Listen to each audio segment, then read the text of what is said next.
Hello, and welcome to Nursing News You Can Use at 5. I'm Tina Baxter, your host. I want to thank you for choosing to be here with us today. I apologize, we are a little bit behind our time. There's been a lot of activity that has been going on here at Baxter Professional Services. So I just wanted to make you aware of that. All right. So let's take a look at our affirmation for today. Today is April the 16th, 2025. And our affirmation is deciding is freedom, indecision is torture. Deciding is freedom, and indecision is torture. This is from You Are a Badass Calendar by Jen Sincero. All right, let's get into some news because we are just going to get into it. And if I have to end this live stream abruptly, I apologize. I'm just waiting on a call that I may have a emergency to attend with, but we'll see what happens. So let's go ahead and get into the news. So, all right. So this is from McKnight's Long-Term Care News. It says another employee tax evasion case nets a former nursing home owner prison time. A former Florida nursing home owner has been sentenced to 18 months in prison for failing to pay the IRS more than $7 million in taxes withheld from employees' paychecks. Paul Watzak owned and operated several healthcare companies, including New Vista, a 3-site nursing home company, Palm Health Partners, and Palm Health Partners Employment Services, a healthcare employment firm. Through PHP Employment Services, where Wazak was employed more than 600 people and had an annual payroll of $24 million, he used employee tax withholdings to make luxury purchases, including a yacht, luxury cars, and other high-end retail items, and to transfer hundreds of thousands of dollars to his personal bank accounts.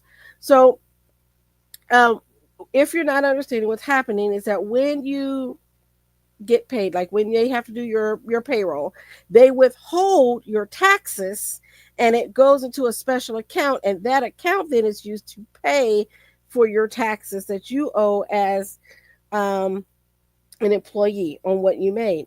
And so your employer is supposed to send that taxes onto the IRS. However, Paul Wazak did not, according to the Department of Justice. So, as the owner of the employment firm, Wazak exercised control over the business's finances and was responsible for paying the IRS employment taxes, including federal income, Social Security, and Medicare taxes. He has been evading taxes for years. For more than a decade, Wazak was not compliant with his tax obligations and instead used to withhold taxes to enrich himself. The IRS began collection efforts in 2012, including meeting with Wazak and assessing outstanding taxes against him personally. He finally reached compliance by paying off the assessments in October 2014, but he had returned to withholding the funds from employees' paychecks by the end of the following year.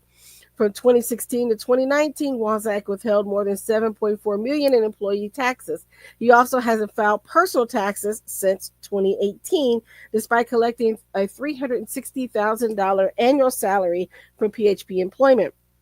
As a result, his total tax bill grew to more than $10 million. Walzak and his family members aren't new to tax issues. In fact, financial challenges with his New Vista skilled nursing facilities had been widely known since at least 2018, when a Palm Beach Post investigation found a payroll company owned by Walzak and his mother, Elizabeth Fago, owed $8.3 million to the IRS for back payroll taxes. That figure had grown to more than $10 million by 2019. But the newspaper reported that Walzak mostly blamed changes and Medicare reimbursements for their money problems. Fargo was not charged or convicted of any employment tax crimes. In addition to his sentence, Walzak will have 2 years of supervised release and must pay more than $4 million in restitution. News of his sentencing comes closely on the heels of a 3-year prison sentence for Joseph Schwartz, who made national headlines for quickly building and then fraudulently crashing the former Skyline nursing home chain. So, give you more information on that, and we'll keep an eye on that as it comes out. So here's an article from Healthcare Drive, and it says Crozer Health CEO steps down as health system fights to remain open. Crozer Health CEO Tony Epizito will step down on Friday, a spokesperson confirmed to Healthcare Dive. His departure comes as the four hospital health system faces an uncertain future, including possible closure. Crozier's parent company, Prospect Medical Holdings, has unsuccessfully tried to sell the system for months. Prospect filed for bankruptcy in January and has said it lacks the funds to keep Crozier facilities open. A spokesperson for Crozer declined to share why Epizito is leaving his post now. Greg Williams, the current president of Prospect Medical Holdings East Coast operations, will assume the role of interim CEO upon his departure. The changing of the guard at Crozer is yet another sign of turbulence at the Pennsylvania-based health system. Prospect, which had nearly 2.3 billion in total outstanding obligations when it declared bankruptcy, has said it can't afford to keep Crozer open indefinitely. Prospect said that it had a tentative deal to sell the system in February to a consortium of unnamed buyers. However, the deal fell apart a week later, and the court placed Crozer in a 30-day receivership. Pennsylvania regulators gave Washington, D.C.-based FTI Consulting $20 million to act as an independent monitor and manager of Crozer while Prospect continued its search for a buyer. When Prospect blew past that deadline, the state worked again in March to offer Crozer another financial lifeline. As recently as last week, Crozer dodged closure again when the Pennsylvania Attorney General, Delaware County, and Penn Medicine, which also signed interested in buying at least some of the portfolio, organized to offer Crozer $7 million. Those funds are short of what is required to fully support operations, an attorney for Prospect said in federal bankruptcy court. However, the money was enough to stabilize operations for about 7 to 10 days. So $6 million lasted only 7 days. Wow. Without additional funding or a buyer, Prospect may still close Crozer.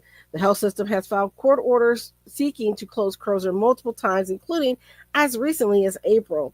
A spokesperson for Prospect did not respond to requests for comment about the current efforts to sell Crozer. The Pennsylvania Attorney General did not respond to a comment by press time. So keeping an eye on what's going on there as we're looking at more hospitals and nursing home chains under the gun.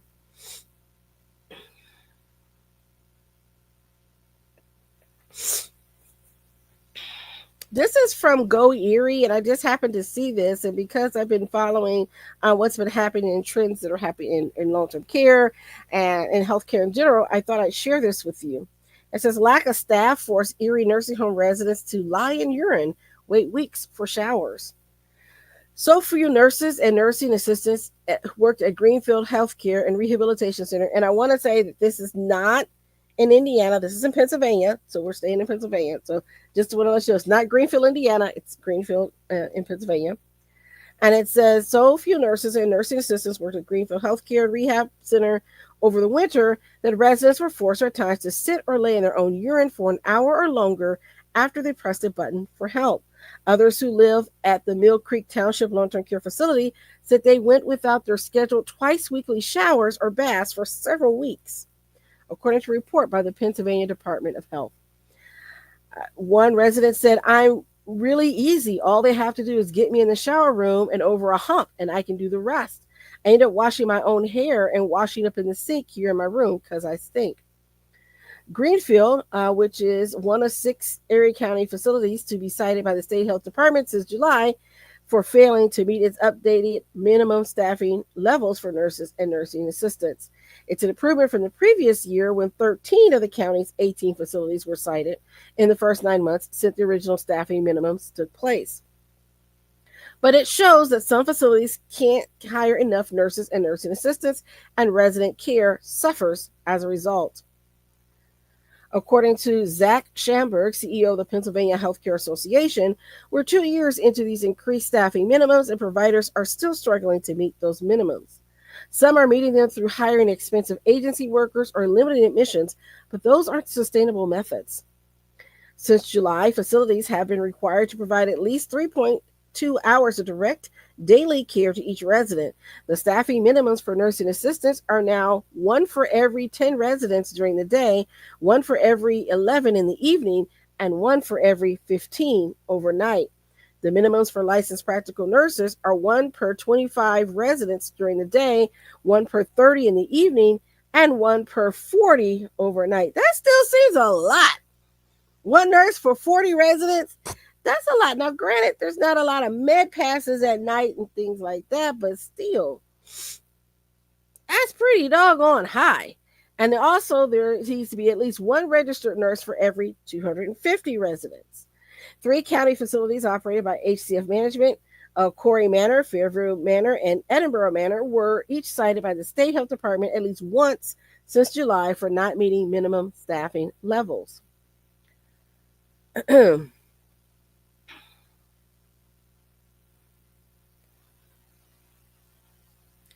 Okay, it says, so let's go on. So this inspection at Greenfield, it says staff was so limited at Greenfield that no LPNs or nursing assistants were reported to have worked at the facility from the afternoon of July 28th to the evening of July 31st. Wait, so they had no one working? Greenfield was not cited those days for failing to have a registered nurse on duty. Its hours of nursing care per patient for those days hovered around 0.31 hours per day, far below the state minimum of 3.2 hours. So they had no staff. No staff. That's pretty bad. That's pretty bad. So according to Slother, who is at Greenfield, since COVID, it's been tough to get anybody to come to work as a nurse, especially in long-term care. Our place has tried to keep us within the minimum staffing ratio, but it's really difficult to get people in this industry. So issues include getting CNAs trained and tested in a timely manner. None of LECOM's or LECOM Health for long-term care facilities have been cited since July for failing to meet minimum staffing levels. The health system operates LECOM or LECOM Senior Living, LECOM at Village, LECOM Nursing and Rehab, and LECOM at Elmwood Gardens. But hiring enough nurses and nursing assistants to meet those levels hasn't been easy, said Jamie Babak, Vice President of Operations. We are trying to use minimum agency staff, and we don't have any in 2 of our buildings. Our staff is really pitched in to help out. The main issue is getting certified nursing assistants trained and tested so we can hire them. So for those of you who may be watching and don't know, oftentimes in the state, you have to have a minimum number of hours. So in the state of Indiana, it's 105 hours for you to become eligible to sit for the state CNA test. Now, that means that whoever is offering the test has to have availability, has time slots. There's a whole lot that goes into that. So you think, oh, it's just 105 hours, but you have to realize a lot of that is clinical hours, on the job training. You get some classroom hours. So for us, it's 30 hours of classroom, 75 hours of clinical training. And so you have to get those requirements met and get them checked off and everything before they're allowed to even be eligible to sit for the test.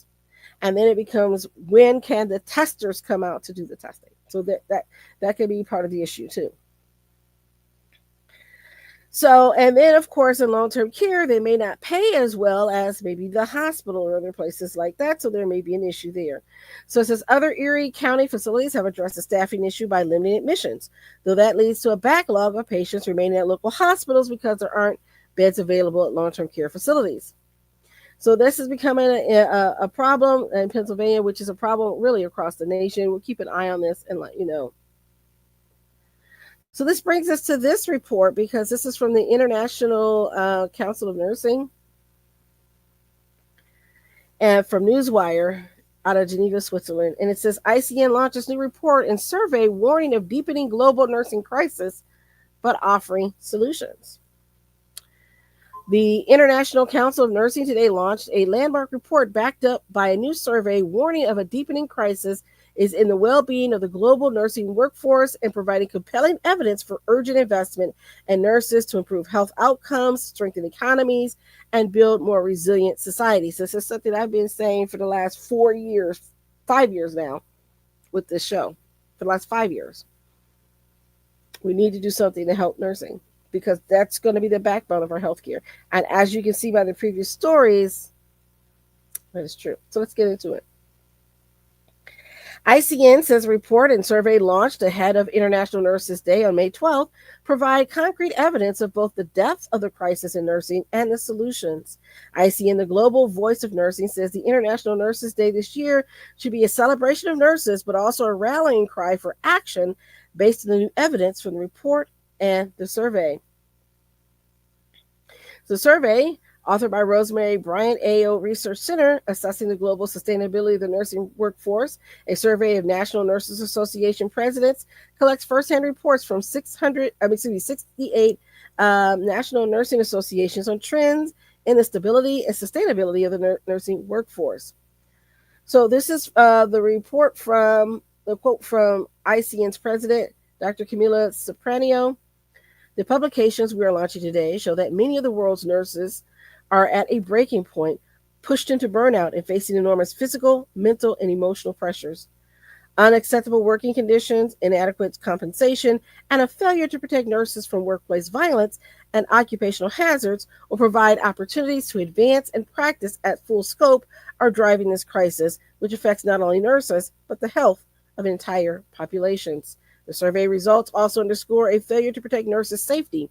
A shocking 86.2% of nurses' associations reported experiences of violence from patients or the public, yet a third of countries had no policies in place to protect nurses from workplace violence. Our IND report highlights how direct attacks on nurses and other healthcare workers in conflict settings have also dramatically increased. This situation is unacceptable and untenable. We must take urgent and decisive action to put nurse well being at the center of health systems and enable nurses to provide essential care, support thriving populations and economies, and advance universal health coverage and sustainability development goals. So, if you want to read more about this, head on over to the International Council of Nursing and take a look at that. But I thought I'd share that very important report that has come out, which is basically saying the same thing that we pretty much already knew. So let's come back to good old Indiana. Good old Indiana. And this is reported in the Capitol News, and it says healthcare pricing bill moves before third reading deadline. Let me make this bigger because I cannot see that. Tiny, tiny. Okay. Senate Republicans and Democrats alike split on a vote for House Bill 1004 Tuesday ahead of a key deadline, torn between whether its language instituted, quote, price caps or simply brought nonprofit hospital prices in line with state standards. Under the proposal, large nonprofit hospitals exceeding a benchmark price for services could be penalized, even potentially losing their state exempt status by 2029. Two other healthcare bills, one in each chamber, passed with near unanimous support before the third reading deadline on Tuesday. All three bills returned to their originating chamber for further consideration. Under House Bill 1004, Senator Chris Garton said the Office of Management and Budget will conduct a price study to identify a statewide average that, calculated as a percentage of Medicare, will be incorporated into the final average price for a particular service. It's not a price cap. You can charge whatever you want, but being a nonprofit in Indiana is a privilege, said Garton. If you can't be competitive with your pricing as a nonprofit with the systems that are for profit, then why should you enjoy the privileges of being a nonprofit in Indiana? Garton pointed to increasing hospital prices, though hospitals and employers have frequently sparred over studies analyzing that growth. By using a state agency, Garton said he hoped to create a pricing study that everyone could use. OMB will also analyze the potential pitfalls of requiring a higher physician reimbursement, or at least 168% of the Medicare rate under newly adopted language.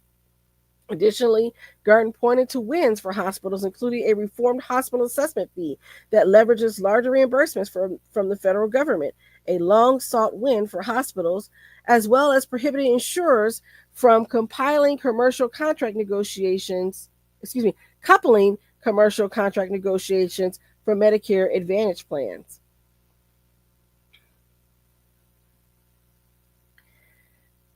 I've been told almost every hospital I talk to that alone, it could be the biggest thing we could do for healthcare, rural healthcare, said Garton. A bipartisan coalition of 29 senators moved the bill, while another 19 senators, including Republicans and Democrats, opposed the measure. So there's been some pushback for House Bill 1004. After a relatively smooth path through the House, the wide-ranging healthcare bill has encountered more trouble in the Senate, where committee members begrudgingly advanced the bill after one senator called it the worst bill she'd ever seen. Senator Liz Brown, who twice opposed the bill in two different committees, praised the committee's support for her local nonprofit hospital, Parkview Health, which would be included as one of the big 5 nonprofit hospital systems targeted under the bill. This is a Sophie's choice, said Brown, referring to a movie which a mother faced an impossible decision. This is a price cap. Now you can say they don't have to hit the cap, which is true. They can become for profit, but we all know that our hospitals and their expansions are heavily dependent on the tax-exempt bonds that they use. Such bonds were used by Parkview to purchase a struggling hospital in Logansport that was losing $9,000 a day. Brown said, keeping their doors open for crucial healthcare services. Now, people in Logansport on the other side of the state are going to be able to stay there for their cancer chemotherapy. Why? Because my not-for-profit hospital is reaching out and wants to save the care in that community. So we'll see what happens with this bill. We keep following that and let you know what goes on and if it gets final passing. All right, I'm going to take one more story and then we're going to take a quick break. Okay, and it says, man arrested outside United Healthcare campus in Minnesota. A person with a gun who police say was trying to get attention was apprehended late Monday morning on United Healthcare's campus in Minnesota. No one was hurt at the healthcare insurer's headquarters in Minnetonka, and the man who parked his vehicle near loading dock surrendered after about an hour of negotiations. The incident happened more than 4 months after United Healthcare CEO Brian Thomas was unalived in New York City in an ambush that police said was targeted.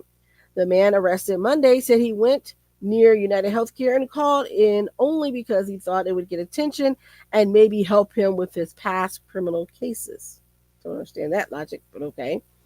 The FBI said the man called the agency's Minneapolis field office around 10:45 and issued threats of violence directed at the United Healthcare facility if specific demands were not met. While the investigation is still in its early stages, there's currently no indication that the individual had specific grievances against United Healthcare. A United Healthcare spokesperson also said there's no demands against it in the incident. The safety and security for colleagues is our top priority. The Minnetonka Police Department on Tuesday identified the suspect as Ian Wagner, 26. He is charged with 2 counts of possession of ammunition and pew-pew and 2 counts of threats of violence. His bail was set at $300,000. So we're not exactly sure what brought this on. He has had prior convictions for making violent threats and therefore is barred from possessing any firearms. It's unclear whether Wagner had retained an attorney for his latest charges. Based on what I'm reading, I'm just curious to see if that has anything, if he's got some mental health issues, because it sounds like there's something going on.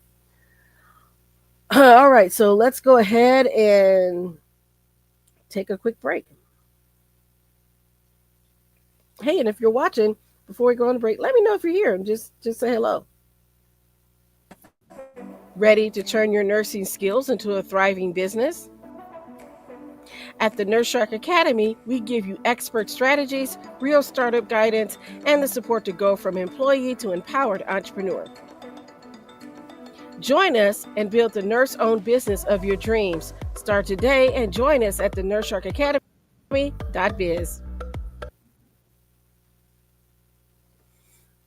All right, let's move on to our next story.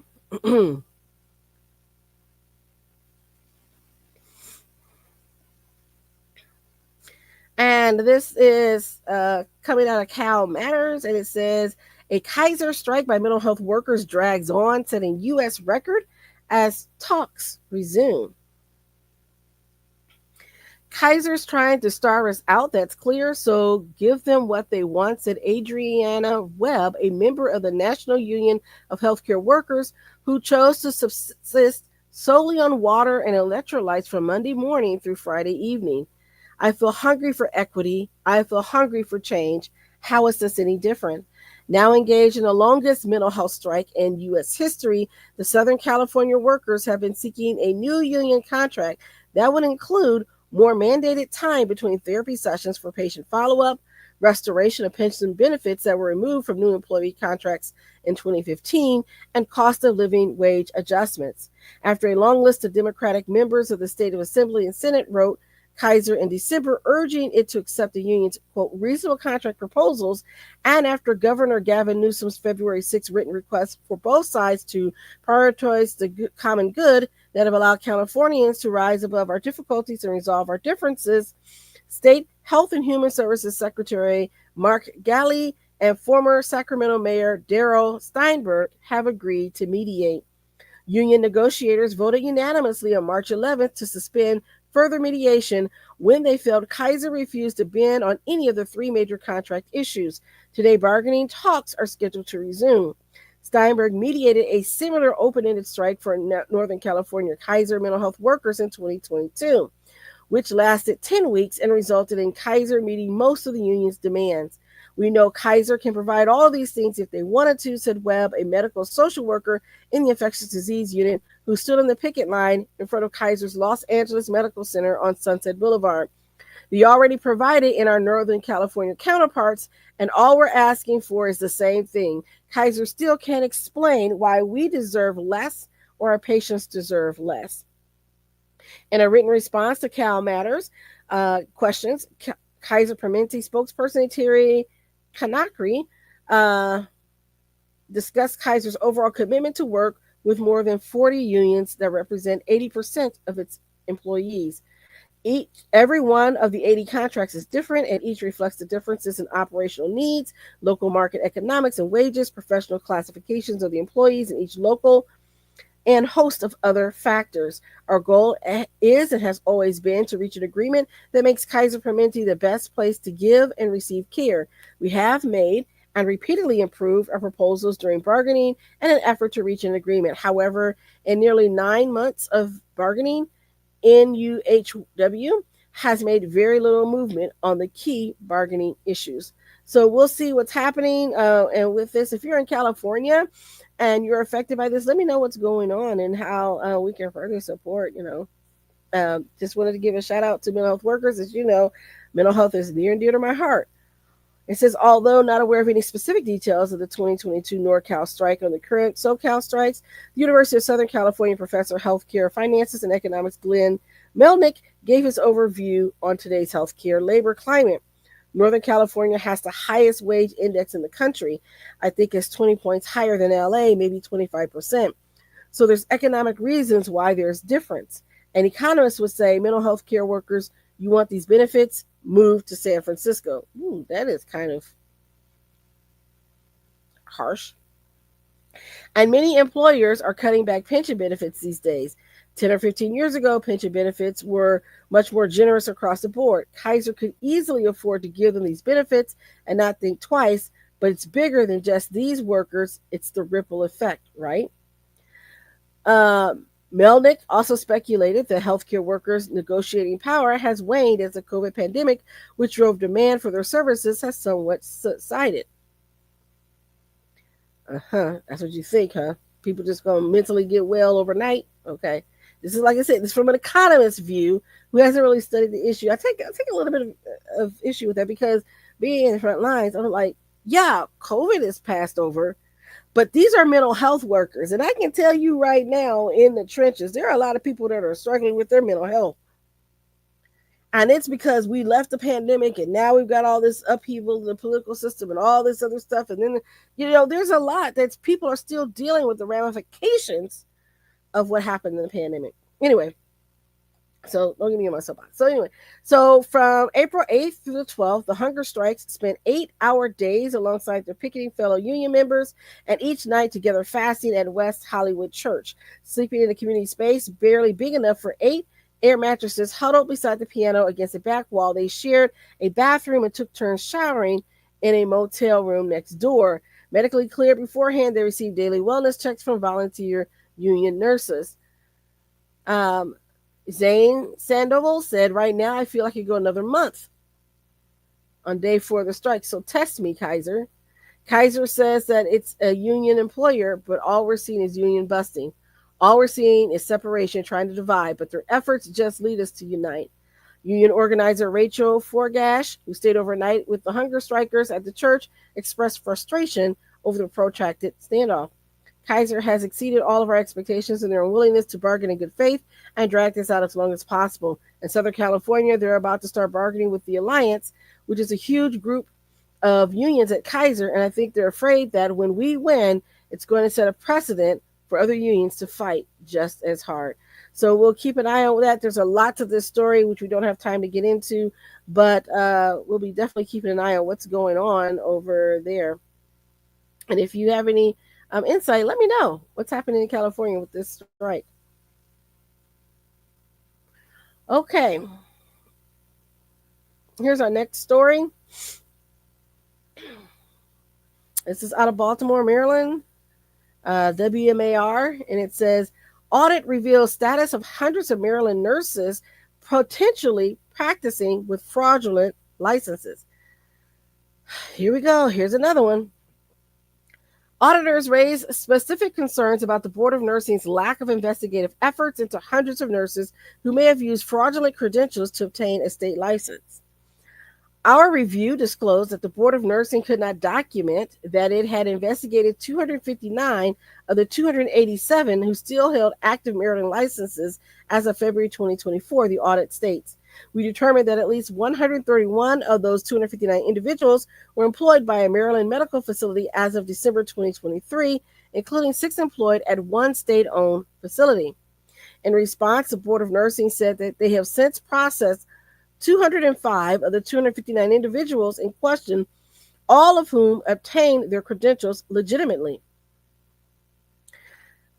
Maryland has no cause to take disciplinary action against 205 of the individuals because the Maryland LPN or RN license was obtained with legitimate credentials, or the Maryland Board of Nursing does not have jurisdiction because the individual does not have a Maryland RN or LPN license, a pending RN or LPN application, or a privilege to practice nursing in Maryland pursuant to a multi-state RN or LPN license. As for the 54 remaining cases, the Board of Nursing provided this update. Of these, 12 cases were closed after the applicant withdrew the application for RN licensure, 3 were closed by voluntary surrender of the RN license, and 3 were closed by revocation of the privilege to practice in Maryland. The board has voted to issue charges in 7 of the cases, and those cases have been transferred to the Office of Attorney General for prosecution. 3 cases were disposed of by a vote of taking no action by the board. That leaves 26 other cases, which the Board of Nursing expects to complete investigations by July 31st. The report goes on to accuse the boards of nursing and professional counselors of not investigating these issues in a timely manner. As of February 2024, 3,594 of the 4,916 open complaints, or approximately 73%, have not been completed timely, including 3,051, or 62%, that have been open for at least 2 years. 796 of those cases have been open for more than 540 days. Both caseload and complexity of cases contribute to prolonged investigation timeframes, the nursing board wrote in response. The board estimates that reducing each investigator's caseload to a maximum of 25 cases per investigator would assist with clearing the backlog and allow cases to be investigated timely. Vacant investigator positions on the board are expected to be filled by December 31st, they say. The issue of fraudulent nursing license came to light in January 2023 when the FBI busted a diploma scheme out of Florida called Operation Nightingale. Ding, ding, ding's coming back again. In 2023, October, the Maryland Board of Nursing released a list of names tied to the investigation. Another audit finding suggests that the Office of Healthcare Quality failed to conduct annual inspections of assisted living and long-term care facilities as required by state law. State law requires OHCQ to conduct inspections at least annually to ensure compliance with state and federal regulations regarding patient care and safety. Similar problems, it says during the fiscal year of 2023, OHCQ only inspected 42 of the 255 long term care facilities. Similar problems were documented in prior audits, some of which date back to more than 20 years. OHCQ not completing required inspections have been commented on in MDH audit reports dating back to 2004. In response, OHCQ blamed most of the issues on staffing shortages, but laid out timelines when inspections should be completed.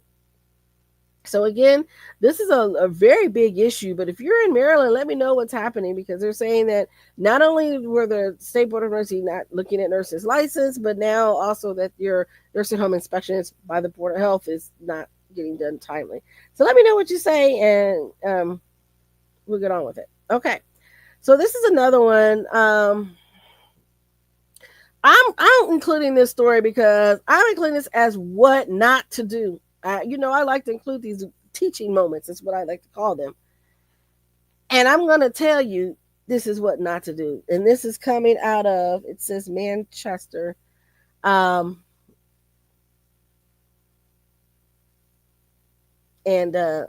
so this is one of those stories you hate to hear about. Okay, so a nurse pepper sprayed an 87-year-old patient at a care facility in March, leaving him without aid for about 45 minutes, according to police report. At 8:52 p.m. on Wednesday, March the 19th, officers responded to Whitting Gardens for a report involving an altercation between staff and a patient. At the facility, licensed practical nurse Lisa Erickson reported that 87-year-old patient who suffers from dementia, depression, and anxiety became agitated and began damaging property. Erickson told police that in response to that perceived threat, she used her personal pepper spray to de-escalate the situation. I'm going to stop here because it makes me wonder what type of training they had in the facility in order to de-escalate a situation like this. I don't think they would have included personal pepper spray. Now, again, we've talked about violence in healthcare against nurses and things like that. This is a not what not to do, because I'm going to go on and tell you why. Here's more. Okay, so facility staff then confined the patient to his room, so they secluded him, pending the arrival of police and emergency medical personnel. Police reviewed surveillance footage which showed the patient damaging property at the nurse's station before walking down the hall, quote, in a manner that did not appear aggressive or threatening. Erickson was then seen approaching the patient from behind and deploying the pepper spray directly to his face at extremely close range, followed by a second application. So here's what it looks like. He got mad, started throwing things at the nurse's station, walks off. She follows him, and it looks like, allegedly, and I can't say, I'm not talking, but from what I'm reading here, it sounds like this is retaliatory because he's walking away. He's not doing anything according to what's in the report, and she sprays him with pepper spray. The patient fell to the ground and remained unattended for several minutes before being forcibly moved to his room by certified nursing assistant Joshua Benner with the help from Erickson. The patient remained in his room and was left without medical aid for 46 minutes. The patient was taken to EMS to Community Medical Center for further evaluation. On April 2nd, following consultation with Ocean County Prosecutor's Office, charges were approved and warrants were issued for 3 individuals in connection with the incident. Erickson, 58 of Manchester, was charged with aggravated assault, possession of a weapon for an unlawful purpose, and abandonment or neglect of an elderly person or disabled adult. She was arrested on Friday and taken to Ocean County Jail, where she's awaiting her detention hearing. Benner, 34 of Brick, and 58-year-old Celia and Ernest Senzari of Manchester, the on-duty nursing supervisor, were charged with abandonment or neglect of an elderly person or disabled adult. We take this opportunity to remind healthcare professionals and caregivers of the importance of following proper protocols when dealing with vulnerable populations, especially in long-term care facilities. Ensuring the safety, dignity, and rights of every patient remains a top priority in our community, says Manchester Police. So again, from what I'm seeing, this was not the right way to handle this situation. Okay. And so I bring this out because I know that there's been a rise and uptick of violence against nurses. I mean, we just had that nurse that got horribly, horribly beaten.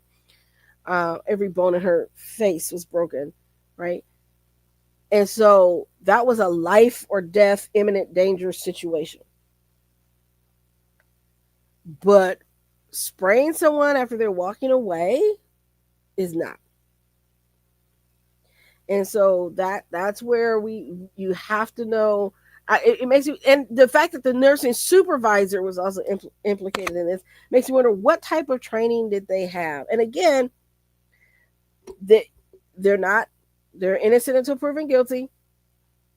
I'm not making any legal judgments or judgments on standard of care or anything like that. I'm just reading the story and reacting with it to you. And I'm just sharing that because I think people need to understand this is what not to do. Okay. So let's get to this story. Let me see here. There's a couple stories that I really do want to get to before we get out because there's just been, we need to follow up on these things. Okay. So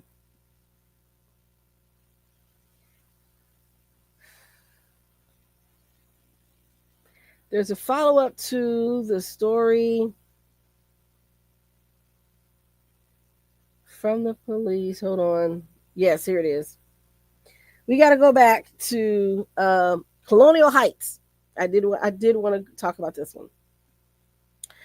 So it says nursing home lawyers say police did not follow the law when they searched the facility, and this is becoming interesting. This is about Colonial Heights. So in an effort by Colonial Heights Rehab and Nursing Center to quash search warrants that allow police to obtain medical and staff records could help employees who are criminally charged in the abuse and neglect of a resident there. McGuire Woods filed a civil motion in Colonial Heights Circuit Court on April the 10th, asking to quash 2 search warrants executed by Colonial Heights police in November and December as part of their criminal investigation. They are alleging that the searches and seizures of medical records related to the alleged victim, as well as staff training and personnel records, were unlawful, and they want the records the police obtained returned to the facility. CBS 6 legal analyst Todd Stone called the motion unique. It says when someone files a motion to suppress evidence or effect the search of a warrant, it's a criminal defendant. Here you're talking about the nursing facility, and they are not charged in the criminal action, so there's really no case involving them at this point. So this is where it's unique. So the individuals that worked there were charged, but the facility itself was not charged in the criminal action. So basically saying that the facility has no standing because they aren't charged. But we'll see. So Stone will have to judge whether to determine this facility has a standing to contest these search warrants. The facility itself is not charged in the criminal case, so the judge is going to have to go over the first hurdle, and that is, do they have standing to make this claim in the first place?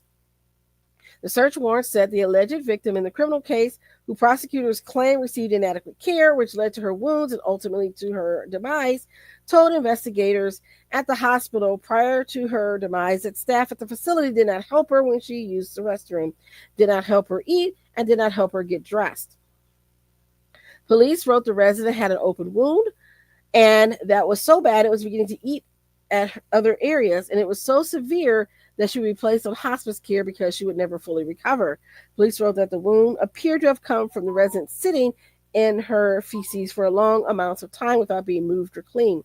In their motion to quash, attorneys for McGuire Woods claimed that the police failed to establish probable cause for the execution of the search warrants and failed to follow statutory requirements for the execution of warrants because police allegedly refused to provide the facility a copy of the search warrants, which the judge had placed under seal. The actual search warrant needs to be served on someone when they come, Stone said. If they didn't produce the search warrants when they came to the facility to obtain the records, could that significantly hinder the criminal case? If the judge finds in favor of the plaintiff in all these legal arguments, that could absolutely help the defendants in the criminal case, because the criminal defense lawyers would adopt these arguments and allow them in the criminal case, make their own motion to suppress, and it would have impact on whether the evidence comes in. So a hearing date has not been set, but I wanted to keep you up to date on what's happening with Colonial Heights, because very unusual for them to come in and arrest like 30 people, swoop in. If you didn't hear the story, go back to our earlier episodes, and you can research it online. But they arrested 30 nursing home workers, including the administrator and the director of nursing, accusing them of abuse and other crimes, falsification of documents and things like that. All right, so why don't we end on a little bit of happier news? And I wanted to share this as our nurses who are making a difference in their community. This comes out of UNC Greensboro, so North Carolina. It says mobile health unit serves community.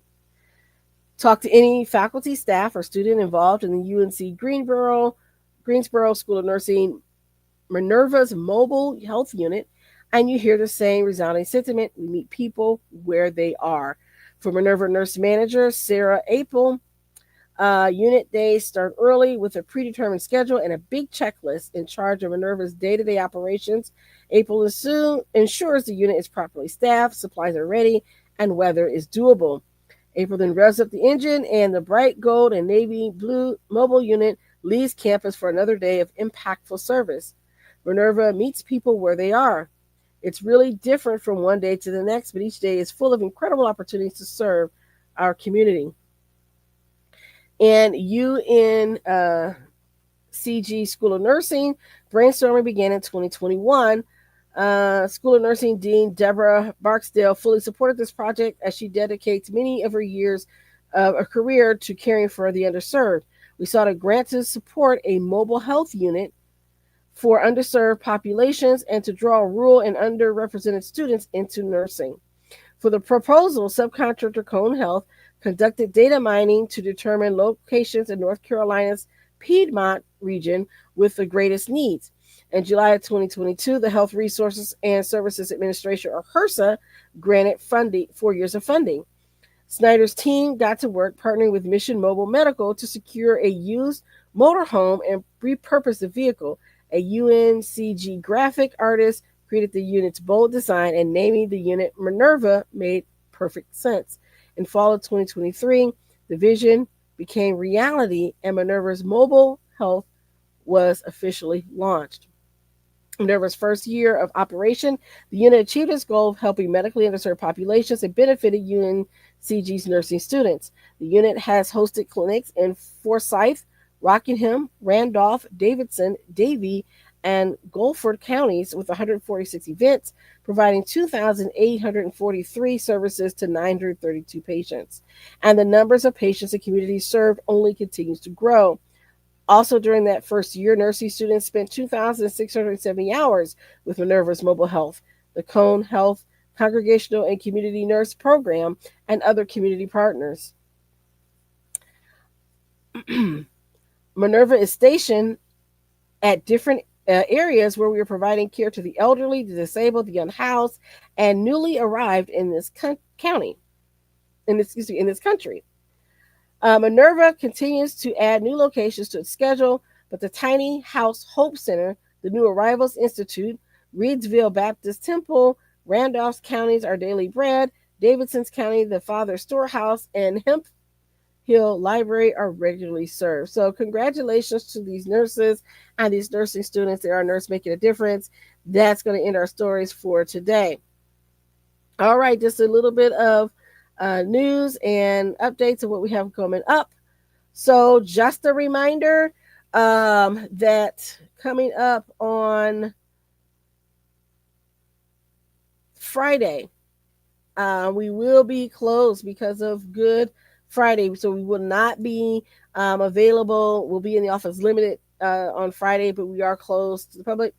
On Saturday, April the 19th, we have our podcast Power, how to get booked and to speak on podcasts. So if you would like to join us for that event, head on over to the nurseSharkAcademy.biz and sign up for that. That is Saturday, April the 19th at 3 o'clock.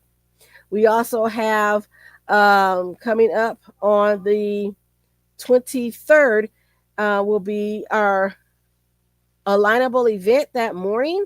This will be at the Anderson Grill. We'll be meeting for breakfast on Wednesday, April the 23rd at the Anderson Grill.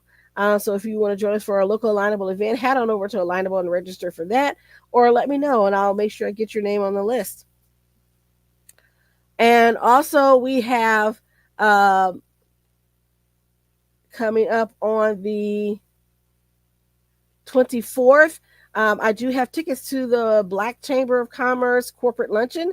If you would like to attend that event, it's $30 a ticket. Let me know. I still have tickets that's happening next week, so make sure you get to me right away so we can get your ticket that you can go to that event. So if you're local and you want to go to the Black Chamber of Commerce corporate luncheon, let me know. Also, this Saturday, before I forget, the Black Chamber also has their JT Robinson Institute at 9 o'clock at Energy Impact, so you can come out and join us for that as well.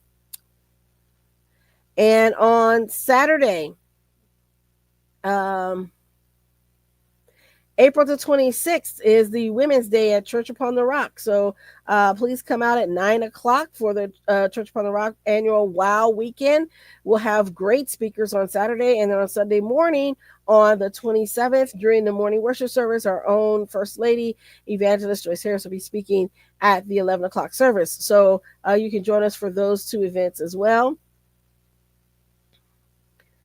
And I think that's it for now. We do have one more event, and I can't seem to find it.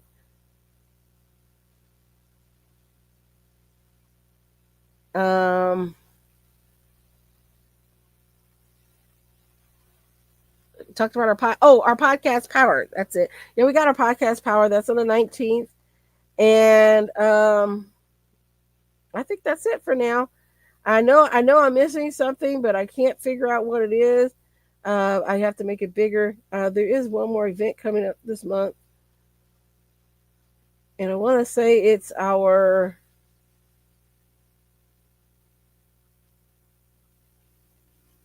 Break Free event. There we go. I knew it. April 30th. April the 30th at 6:30 will be our Break Free event. So if you want to become a nurse entrepreneur, sign up for that at the nursestruckacademy.biz for our Break Free event. Also on Baxter Professional Services Health we have openings for our next TB training, CPR training, first aid trainings. We have CNA training going on, home health aid training. So you can head on over to baxterprofessionalservices.com to get to any of those trainings as well. I want to thank you for your time. We'll see you next week, and have a great rest of your day, and happy Holy Week. Bye-bye.